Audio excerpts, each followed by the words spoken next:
Donc, aujourd'hui, ce que je vais vous présenter, les amis, c'est vraiment, vraiment le fun. C'est quelque chose qui n'est pas connu de la plupart des entreprises. Donc, je parlais d'Office 365. C'est un de mes chevaux de bataille.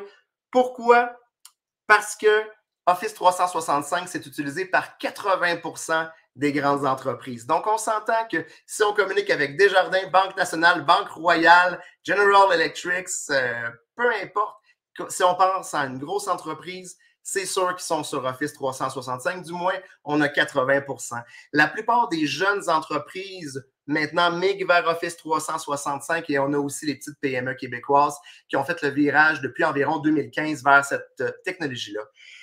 Quelque chose qui n'est pas connu, dans Office 365, il y a un filtre de courrier indésirable et il est caché. Ce que ça veut dire, c'est que si je vais dans mes courriers électroniques et je m'en vais dans la section spam ou la section courrier indésirable, je vais être en train de regarder les courriers qui s'y trouvent, mais il y a des chances que j'aille des courriels qui ne soient pas là, qui soient cachés à un autre endroit. Alors, c'est ça qu'on va aller découvrir aujourd'hui. On va aller découvrir où est le centre de contrôle des courriers indésirables de Office 365.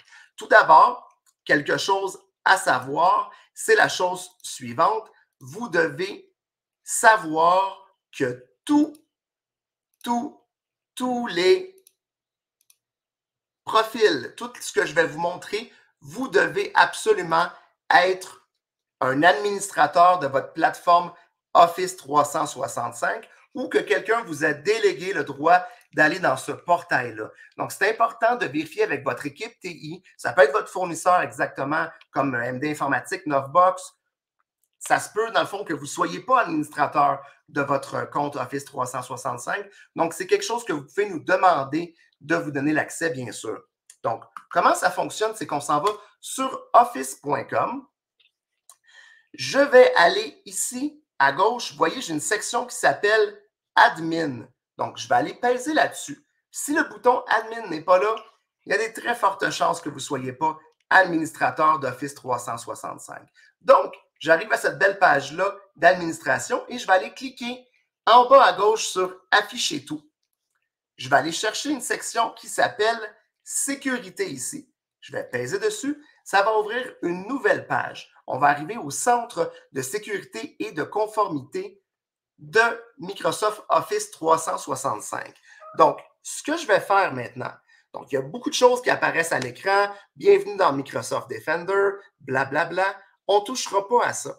On va aller directement ici dans la section Email et collaboration. Vous allez voir, il y a une section qui s'appelle Révision. Donc, je vais aller peser sur le bouton Révision qui se trouve ici. Et je vais, excusez-moi, j'avais mon chat qui ne voulait pas collaborer. Donc, je vais arriver à cette page-là qui me dit ici, j'ai 3 sections. J'ai quarantaine, entité restreinte et tendance des logiciels malveillants.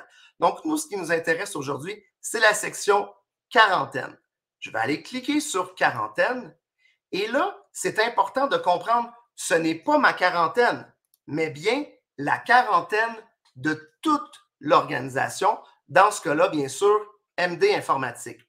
Je dois attendre quelques minutes ou quelques secondes pour que ça puisse apparaître.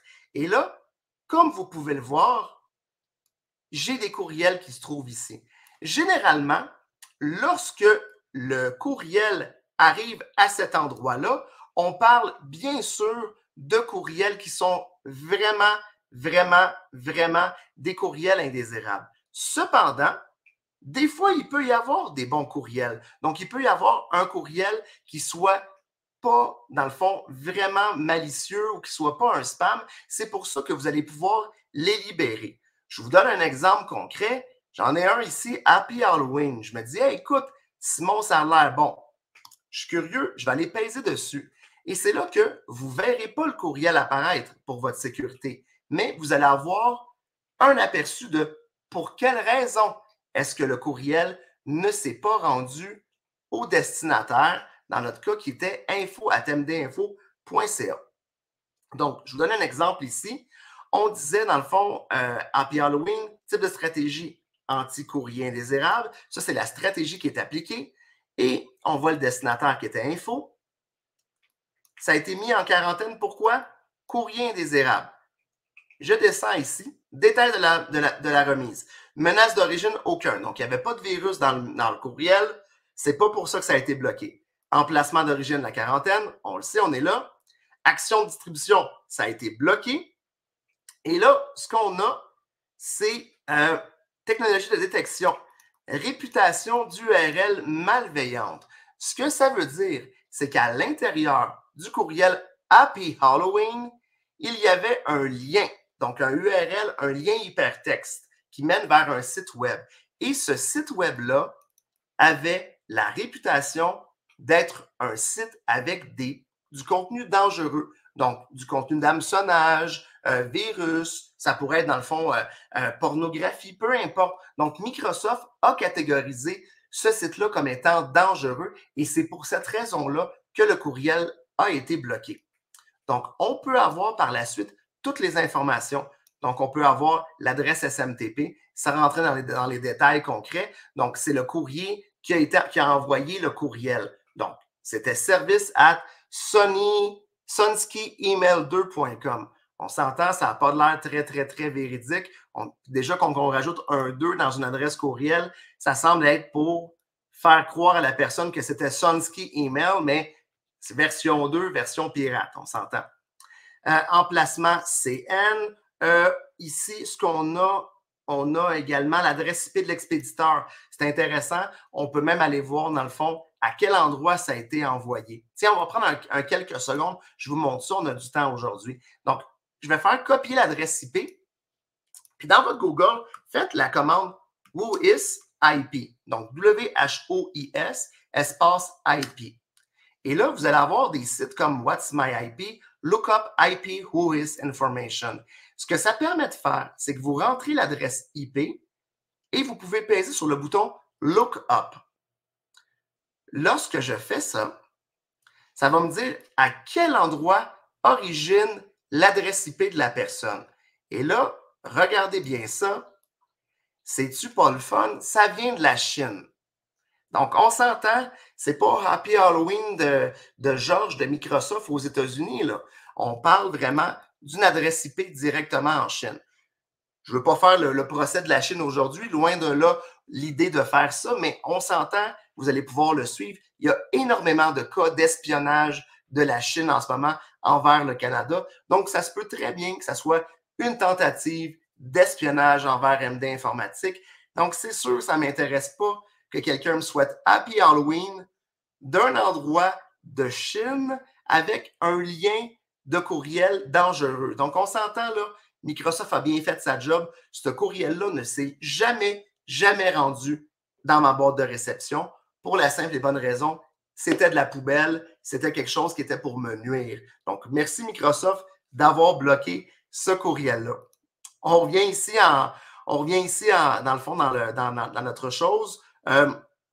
On a des choses comme, par exemple, le SPF était réussi pourtant. Donc, l'expéditeur envoyait du bon endroit. Ça venait vraiment de sonskyemail2.com. Donc, le pirate avait bien bâti ces choses-là. La seule chose, c'est que c'était de la poubelle quand même. Donc, c'est pour ça que c'est intéressant de voir que Microsoft a ajouté des couches à savoir, je vais valider les liens qui sont dans les courriels pour être sûr que c'est sécuritaire. Si vous n'êtes pas sur Office 365, je pense que c'est quelque chose peut-être qui vient de vous sonner une cloche de « Hey, c'est le fun, j'ai quelqu'un derrière mes courriels qui, avec l'intelligence artificielle ou encore avec les outils d'analyse, est capable de pouvoir s'assurer que les courriels que je reçois sont véridiques et sont des courriels, bien sûr, qui sont sécuritaires. » On en a un deuxième exemple. On a un courriel qui vient de la Russie ici. Donc, on s'entend. J'ai rien contre la Russie, encore une fois. J'aimerais bien ça aller visiter la Russie. Ça ferait un beau voyage. Mais on s'entend qu'en ce moment, il y a une guerre entre l'Ukraine et la Russie. Et la Russie, il n'aime pas trop Justin Trudeau en ce moment. On s'entend parce que Justin Trudeau apporte son support à l'Ukraine. Donc, on a des chances d'avoir une problématique avec la Russie. Ils sont un petit peu en guerre technologique avec nous présentement. Donc, il y a des bonnes chances que quand ça passe par la Russie, ça ne soit pas bon. Je vous conseille fortement d'être vigilant avec la Russie présentement. Donc, on le voit, ça a été un nouveau formulaire de contact. Ça veut dire quoi un formulaire de contact? Ça veut dire que quelqu'un a été sur mdinfo.ca, a été dans la section Contact et a rempli le petit formulaire ici. Cependant, la personne qui a rempli le formulaire a été bloquée avec une stratégie anti-hameçonnage. Pourquoi? On va le voir dans quelques instants. Hameçonnage normal, courrier indésirable. On peut voir l'adresse de la personne, donc rambler.russie. On peut avoir l'adresse IP de la personne.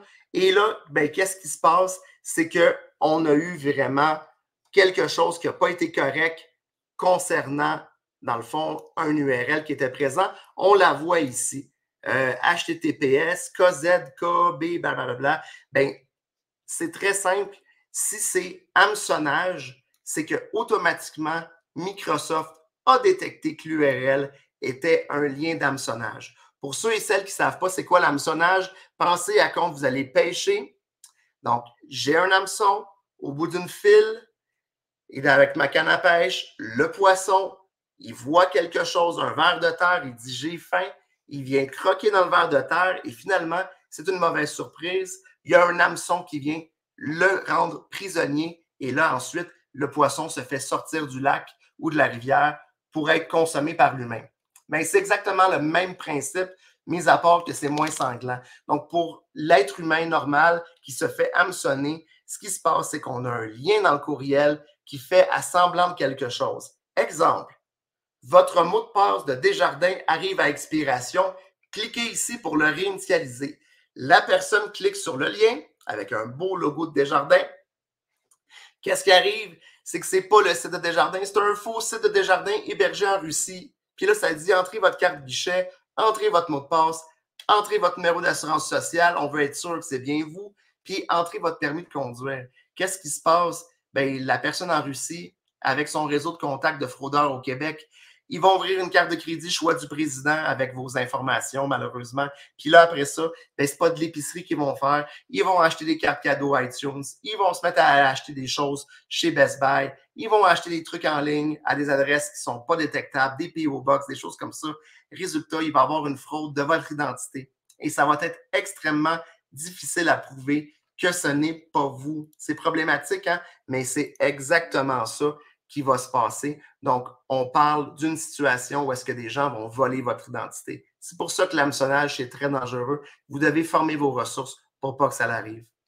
C'était Simon Robert de Informatique en compagnie de Frédéric Vaillancourt. Je vous remercie beaucoup. Je vous souhaite de passer un excellent week-end et on se revoit lundi. Bye bye tout le monde.